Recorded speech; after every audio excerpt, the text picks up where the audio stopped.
Shadows that follow. Before we start, breathe in, breathe out, because once this story begins, you won't feel safe in your own home again. Hit subscribe if you dare. Snow dusted the roofs of the old Victorian houses on Myrtle Lane, turning the entire block into a postcard-perfect winter scene.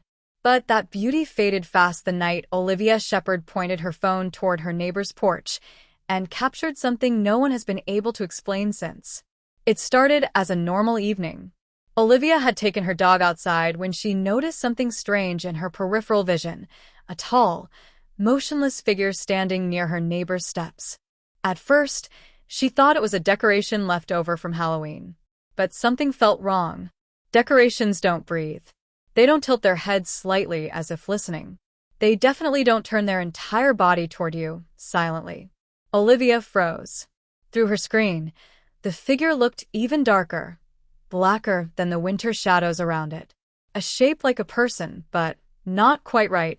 Too thin. Too tall. Too still. Just then, her neighbor opened his front door. Olivia expected him to jump back in fear. But instead, he stared at the figure for a few seconds, then calmly shut the door and went back inside as if nothing were wrong. That was the moment Olivia's heart dropped into her stomach. If he wasn't scared, was he used to seeing it? And if so, for how long? Her video went viral instantly, and thousands of people commented that the thing resembled a shadow figure, a spirit said to attach itself to specific houses, waiting and watching from entryways. Others insisted it was someone cutting through the yard. But Olivia proved it wasn't a prank. The next morning, she walked to the exact spot. No decoration. No mannequin. No tall object. Nothing but empty snow. But what made people shiver was Olivia's second clip. She explained her entire neighborhood was made up of Victorian-era houses built in the early 1900s, homes with long, tragic histories. Fires. Sickness. A few unexplained deaths. That meant the figure she saw might have belonged to someone who once lived and died in one of those very houses. And now, it might still be wandering the porches of Myrtle Lane, trying to find its own home again. Olivia's story opened the floodgates for others to share their own encounters. One clip came from a late-night hospital shift, the kind where the quiet is too quiet and time feels like it moves wrong. Nina, a night shift nurse, set up her phone in a room known among staff as the one with a call light problem. The light would go off even when the room was empty, no patient, no movement. Her coworkers joked about it. Nina didn't. She pressed record, walked away, and waited. The footage was chilling. The hospital bed, completely empty, slowly shifted, depressingly subtle, like someone invisible was shifting their weight. The call light beeped repeatedly, though no one was touching it. A deep silence followed, then the light clicked again. Some viewers tried debunking it. Air pressure, failing hydraulics, mechanical settling. But the bed moved only when the call light went off, almost like something pressed the button then settled back down. Whatever was happening in that room didn't feel random. And unfortunately, that wasn't the last eerie clip making the rounds that winter. Across the ocean, in a quiet neighborhood in the Netherlands, a YouTuber named Sabia filmed her own home around midnight. She had heard noises, soft clicks, faint footsteps, a whisper she tried to convince herself was the wind. Her hallway lights flickered violently, then died. She opened the door. And that's when her viewers spotted it, the shadowy silhouette lurking in the corner behind her bathroom door. Not moving, not hiding, just waiting. Sabia didn't realize what was behind her until people slowed down the footage. But by then, she had already felt something brush past her in the dark. The night the cameras caught everything.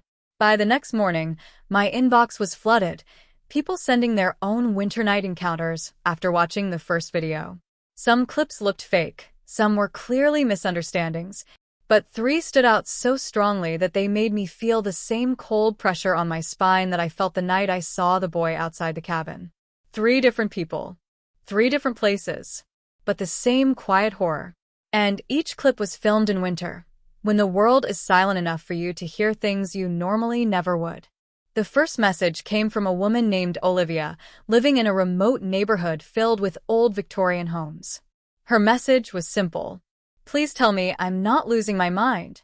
Attached was a video she had filmed from inside her house, across the street. At first, it looked like any regular porch. Wooden steps, dim lamplight, the kind of yellow glow that makes shadows look thicker than they should. But then I saw it. A tall, dark shape stood still at the corner of the neighbor's porch. Not a person. People shift their weight, blink, breathe. This shadow didn't. It just stood, leaning slightly forward, as if studying the front door. A moment later, her neighbor came outside. He paused for a moment, staring directly at the figure. Then, unbelievably, he just turned around and calmly walked back inside, leaving the figure alone again. Seconds later, the shape moved, sliding to its left like smoke, yet it cast a solid outline against the railing. When Olivia returned in daylight to check the porch, she showed something even stranger. There was nothing that could have created that shape. No decoration, no statue, no coat rack, nothing. Just a perfectly normal porch. Her voice shook in the video. I swear something was there last night, and it knew we were watching. The second clip came from Nina, a nurse who worked the night shift in a large hospital. She said one particular room, room 409, had a reputation among staff. The call light often turned on even though the room was empty. So she placed her phone on a chair and recorded. For the first few moments, nothing happened. Then, the hospital bed, untouched, neatly arranged, shifted. Just slightly. Just enough to be unmistakable. You could see the blanket lift, as though someone invisible was adjusting their legs under the sheets. Then it pressed down again. Nina didn't believe what she saw, so she returned with coworkers. She pressed the call light cancel button, showing that nobody was inside. Seconds later, the call light blinked again, on its own. One nurse whispered behind the camera, "There's something in that room, and it doesn't want to be alone." The eerie part? Hospital beds can move slightly from internal hydraulics, but not on command. Not at the exact moment a call signal is triggered. Not like it's responding. The third video came from Sabia, a young woman living alone in the Netherlands. Her house was quiet and small, nothing unusual. But late one night, she heard clicking noises from behind a closed door in the hallway. She turned on her camera and approached. The lights behind the door flickered, dim, bright, dim again, with a rhythm that felt almost intentional. Sabia whispered, "Please don't turn it on again," and immediately the light flashed, like something inside the room was mocking her fear. She opened the door. Nothing. Just darkness. She stepped inside, her camera shaking slightly. Just darkness. On the replay, when she slowed the footage down, she noticed what she hadn't seen in the moment. A shadowy silhouette, tall, thin, standing perfectly still behind the door before she opened it. Not moving, not breathing, just silently watching. And the moment she touched the doorknob, it simply vanished. Sabia's voice cracked when she wrote to me. Whatever was there, it waited until I looked away. These weren't random coincidences. They weren't glitches or tricks of the light. Winter had a way of making things show themselves. And every video, every story, felt like the calm before something larger, something darker. Something that had been waiting for the world to go quiet, so it could be heard. When the night turned on us, I thought the clips would slow down. I thought people would eventually forget. But winter has a strange way of holding on to fear, like cold air trapping every breath, every whisper, every shadow. 3 nights after the last batch of videos, everything escalated. Because this time, the terror didn't come from strangers. It came directly to me. The message at 2:14 a.m. I was editing footage, headphones on, when my phone buzzed. A voice note. No name. No profile picture. Just one line in the preview. "It's outside your window." My chest tightened. I lived on the 4th floor. Nobody should be outside my window. I hit play. Static. Then, faint breathing. Then a whisper. Too close. Too real. "Don't look yet." My heartbeat thundered in my ears. I froze, headphones slipping off as I slowly turned toward the curtains. Nothing moved, but something felt wrong, like the air was heavier than it should be. like someone had exhaled right next to me. What the camera saw, not me. I grabbed my phone and switched to the front-facing camera. And that's when I felt it, cold, sharp, a pressure on the back of my neck. I spun around. The room was empty, but on the camera screen, a faint silhouette stood behind me. Tall. Bent slightly forward. Featureless, except for a faint outline of a head tilted as if studying me. I blinked. It vanished in real time. But on replay, the shape was still there, watching me for exactly 3 seconds before dissolving. I didn't sleep that night. The call from the nurse. Around sunrise, Nina, the hospital nurse, sent another clip. Her voice was trembling. It's not just 409 anymore. Every room, every hallway, something's walking around. Her video started in a quiet corridor. Pale morning light glowed through the windows. Halfway down the hall, a figure crossed from one room to another, slow, smooth, as if gliding. Not a patient, not a nurse. Something that moved without sound. As the camera reached the midpoint, the bed in room 409 shifted again, this time lifting slightly before settling. Nina whispered, "Whatever was in one room, it spread." Olivia's last update. While I was still processing that, Olivia, the one with the shadow on the neighbor's porch, sent her final message. A shaky voice memo. "It's inside the house now." In the video she sent, she was hiding behind her bedroom door.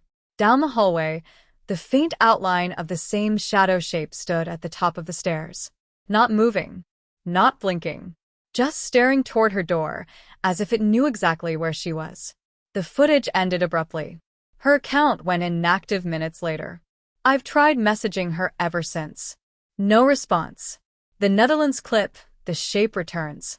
Sabia, who filmed the flickering hallway light, shared her final clip too. She set a camera facing the long corridor outside her bedroom, a narrow hallway with pale blue winter lights spilling through the window. Around 3:17 a.m., the light at the far end flickered once. Then again. Then a third time, and something stepped into view. The same shape she had seen earlier. The same silhouette. Only now closer. It paused under the hallway lamp, and for the first time, something became visible. A faint shimmer. Like the shape wasn't solid, but made of shifting shadows. Then it tilted its head, exactly like the figure behind my window. Sabia whispered from behind the camera. It followed me home. When everything connected, I spent hours replaying each clip, trying to find patterns. And slowly, terrifyingly, a truth formed. Each encounter began with the same thing.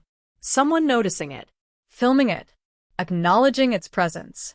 The moment someone paid attention, it grew stronger. Bolder. Closer. Like winter wasn't a season, but a doorway. A time when people stay inside, lights flicker, heaters hum, and shadows stretch long across cold walls. A perfect time for something to move unnoticed. To attach itself to attention. To grow through fear. And once it chooses you, it doesn't stop. My final message came from an unknown email, with no text, just a 4-second video. A dark figure standing inside my building stairwell. Still. Waiting. Tilting its head. Toward my door. Ending. I don't know how long this thing has been moving between people, houses, hospitals, storage units. Maybe it's always been here. Maybe winter just makes it easier for us to finally see it. If you're watching this, and you've ever felt like something was standing outside your window, or heard faint footsteps where no one should be, or seen a shadow freeze the moment you look at it, just know this. It watches back. And winter isn't over yet.